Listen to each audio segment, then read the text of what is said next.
Ever felt like you're running on empty, emotionally and spiritually? You might be thirsty, but not for what you think.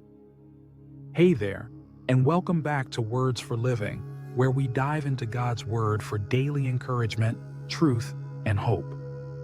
I'm so glad you're here. Today's verse paints a beautiful and relatable picture of spiritual thirst. If you've ever felt worn out, overwhelmed, or just distant from God, this devotional is for you.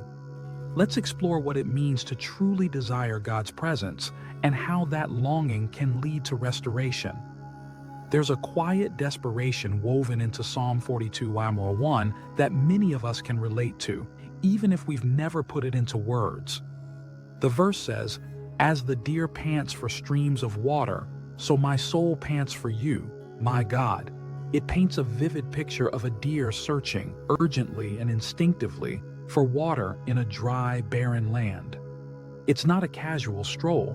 It's a need driven by survival. That's the emotional and spiritual state of the psalmist. He's not just having a rough day, he's deeply weary, discouraged, and spiritually dry. And yet what he longs for most isn't a solution to his circumstances. It's not a change in his situation or a quick escape from his pain. What his soul is crying out for is God Himself. This is a profound truth that speaks to us today. We often think that if we can just fix our problems, get the job, repair the relationship, feel better physically or emotionally, we'll be okay.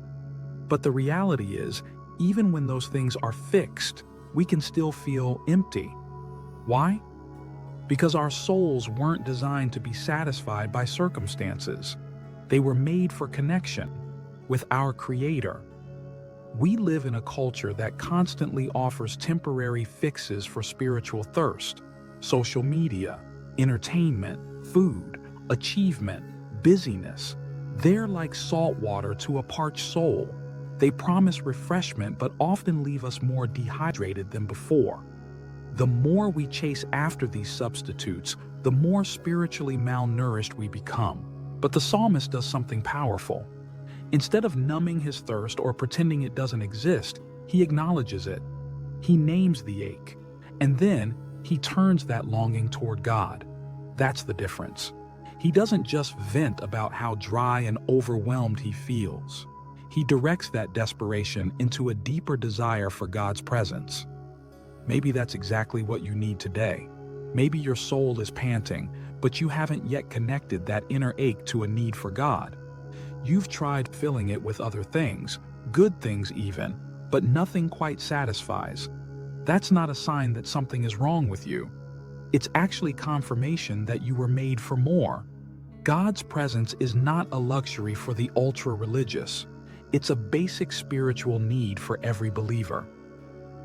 It's not about earning closeness with God. It's about desiring Him and making space to receive what He freely offers. When we show up, He does too. Scripture promises that when we draw near to Him, He will draw near to us. And here's the beauty of it all. God never shames us for being dry.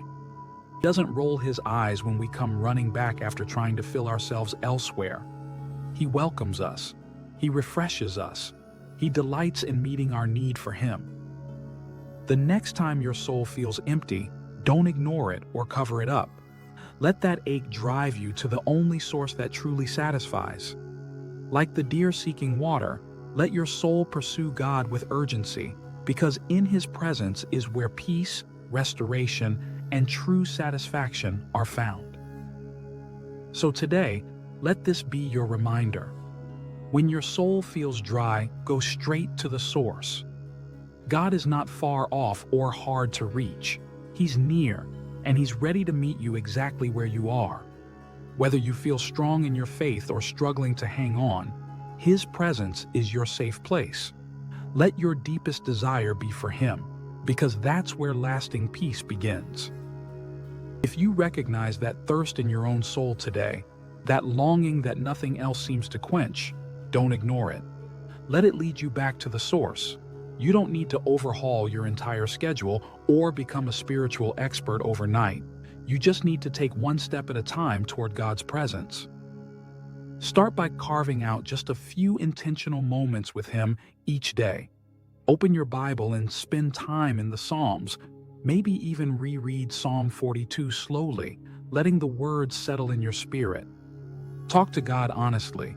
You don't have to come up with the right words. Just be real. Tell Him where you're dry. Tell Him what you need.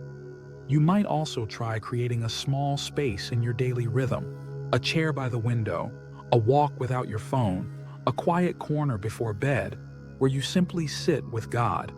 No agenda, just presence. And then, be consistent. Real soul refreshment doesn't usually come in one big moment. It's often built over time in little daily choices to seek God first. You might not feel something dramatic right away, but don't give up. The more you come to the stream, the more your soul will be restored. Let the thirst drive you closer, not further. Let it become the start of a deeper, richer walk with God. Let's pray. God, I truly want your presence to overwhelm me right now. I'm tired, I'm dry, I'm distracted, and yet I know that what I need most isn't more answers or escape. It's you. I give you the stress I'm carrying and the noise that's clouding my mind. Fill me again. Help me to long for you more than anything else. Let your word refresh my spirit and remind me of your nearness. In Jesus' name, amen. I'd love to hear how God is stirring your heart today. Leave a comment below with your prayer request or share what you're learning about longing for His presence. If this message refreshed your spirit, go ahead and like the video so others who are feeling spiritually dry can find encouragement too. And if you know someone who's feeling overwhelmed or weary, send this to them. It might be just what they need today. Don't forget to subscribe for more daily devotionals that help you walk in truth and hope. I'm so glad we got to spend these moments together. Until next time, keep pressing in to the one who satisfies.